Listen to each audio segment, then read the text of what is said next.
Hey you guys, welcome back to Bright Violet Arts. My name is Valerie and I am just going to jump right into it this time. This is my October bullet journal setup, and as you can see I am going right ahead in with the cover art. So my theme is witches, just as a nod to spooky season. The witches I'm drawing for this theme are all living like double lives. They're living secretly as witches, not wanting their identity to be known. I was inspired by Bewitched, actually, which is a show from the 60s, if you are not familiar. But Bewitched featured Samantha, who was a suburban housewife, but also a witch with magical powers and, the whole nine. However, in the unfortunate tradition of many real witches, Samantha was forced to keep her identity as a witch secret from her neighbors, friends, etc.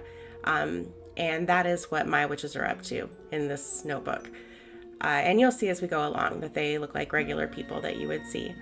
What's happening now is that I'm creating a crystal ball with watercolor for the first witch on the cover. I could not get the look I wanted for the crystal ball, like a translucent, airy, blended color situation. I couldn't get that with the acrylic paint pens that I'm using to color in the illustration. So I went to a scratch piece of watercolor paper and I used some watercolor markers just to fill in this circle that I've measured to be the same size as the crystal ball. And I'm just going to glue that on there, and that's going to give it a nice ethereal kind of magical look. Now I'm coming in with a Sakura Moonlight Jelly Roll gel pen in Moonlight Yellow to create some stardust or some little sparkles. This is just to indicate like the presence of something magical, like something magical is happening when she's looking into the crystal ball. And I'm going to use those same stars on each page within this notebook just to indicate, like I said, the presence of magic. So I think that's a cute way to tie all the pages together and get a cohesive look. The font I chose for my October title is based on ancient runes, like ancient runic letters. I just thought it looked so cool and mystical and witchy and ancient, kind of all at the same time.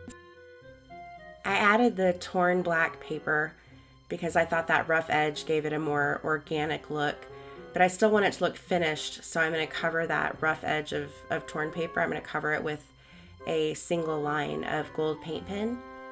I'm also using a black paint pen to fill in the gap between the edge of my black paper and the edge of the journal page.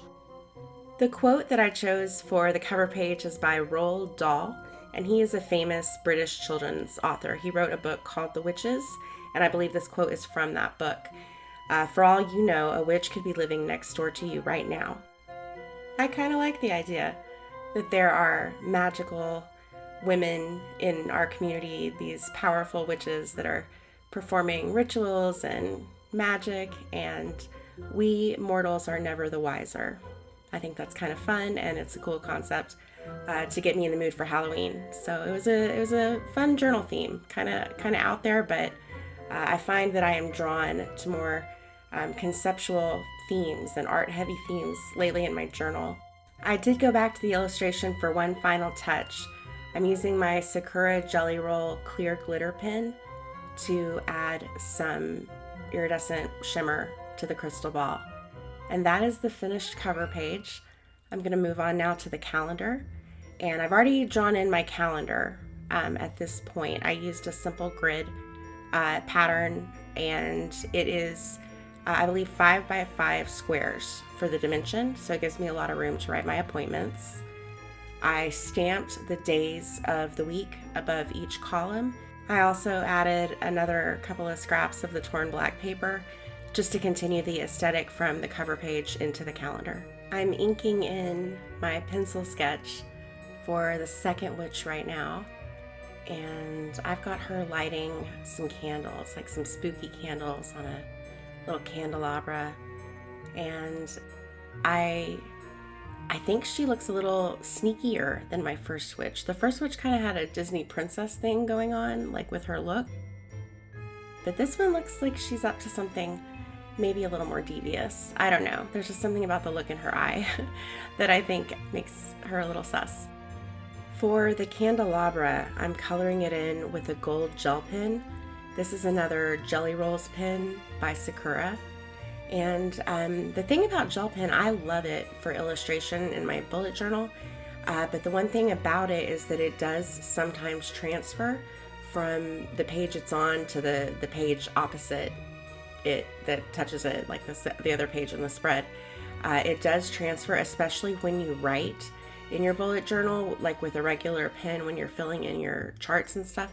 I find that the pressure of another pen tends to worsen the transfer problem with gel pen. So my solution to that for this journal is I have applied what's called a fine art fixative to all of the illustrations when I was finished, just to make sure all of that gel pen is sealed onto the page.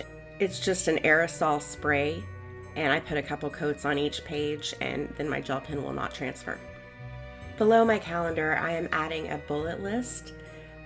These circles are self-adhesive polka dot stickers. Mine are called Deco Dots, and they were gifted to me by Graby as part of their August subscription box for scrapbooking and journaling. And I'll have a full unboxing of that up on my channel soon. I am finishing a bullet list here. I'm going to use this as an October bucket list, and I will put a check mark inside those circles when my activity is done. Here's a final look at the calendar. All right, we're going to move on to lists and trackers now. This is my third spread, and I've got an illustration of a woman casting a spell. She's cooking up something in her bubbling cauldron. I'm using the Deco Dots again to create that monthly task list.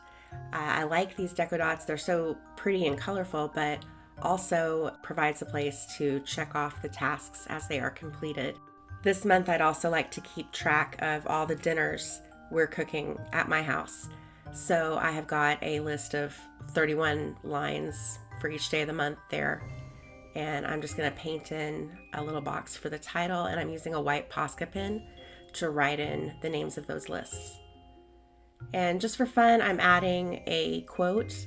I've used different styles of lettering for each word in the quote, and I'm going to mix and match some of the pens that I used on the illustration. And that will ensure that my quote is cohesive and coordinated with the rest of the spread. We've got a bit more stardust to round it out. Okay, here's how this one looked when it was completed. I thought it was pretty cute. The next spread is a habit tracker, and I am drawing in a witch. Now I'm inking in a sketch that I did in pencil, and I'm using a size 0.2 fine liner for this. And the reason is, even though I'm going to paint over the graphite in acrylic paint pen, I want to ink it in first and erase my pencil, because I would rather paint over ink instead of graphite, because the graphite tends to smear. It mixes with the first layer of paint that I put on, and it muddies up the color. So I prefer to ink everything in, even though it's an extra step. So this witch is in kind of a meditative pose, and she's got some magical talismans, some kind of ritual that she may be performing, some manifestation. And on the opposite side, I have stamped in miniature calendars for 9 habits that I'd like to track for the month of October. And then over my Deco Dots, I am just putting a line of paint pen. In that gray paint, I will write the names of each habit. I found a very clever quote for this illustration, and I'm going to finish that off in gel pen. And lastly, more magical stardust kind of rising in the smoke from her incense that she's burning. So I think that looks really, really cool. I love the way this one turned out in particular. Next up, it is time to create some Dutch doors for my weekly spreads. And I am basically just cutting my page in half, but I'm not cutting all the way to the spine of the book. And I'm leaving these little tabs on each of the pages that I cut so I can glue those little tabs down. That's really important. I don't want to cut all the way into the spine. Those tabs are going to help the book not fall apart, which has happened to me before as a result of creating horizontal Dutch doors the wrong way. So just a word of caution if you are attempting that for the first time. The illustration for the weekly spreads is a little more intricate than the other witches that I drew. In fact, this is the only illustration that has a background to it. And my idea here is that I'm drawing a witch like actually in her apartment.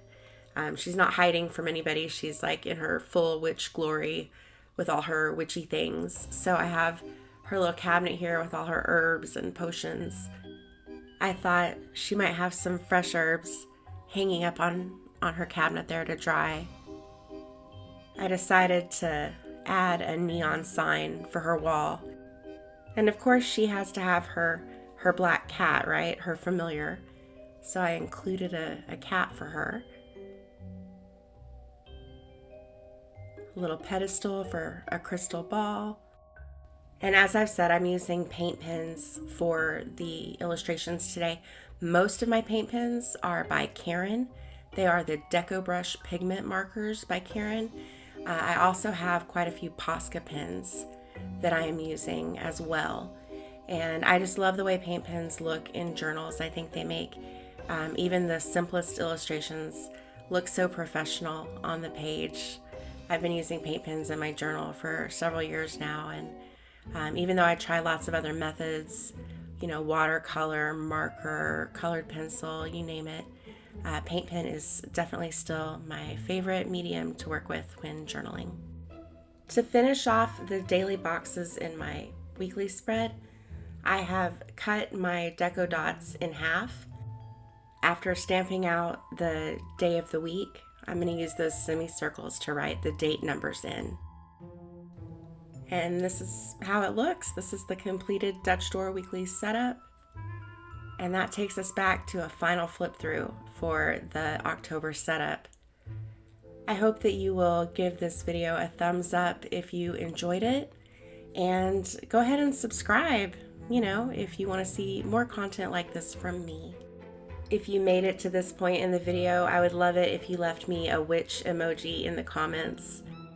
Feel free to ask any questions or leave any feedback on today's video in the comments as well.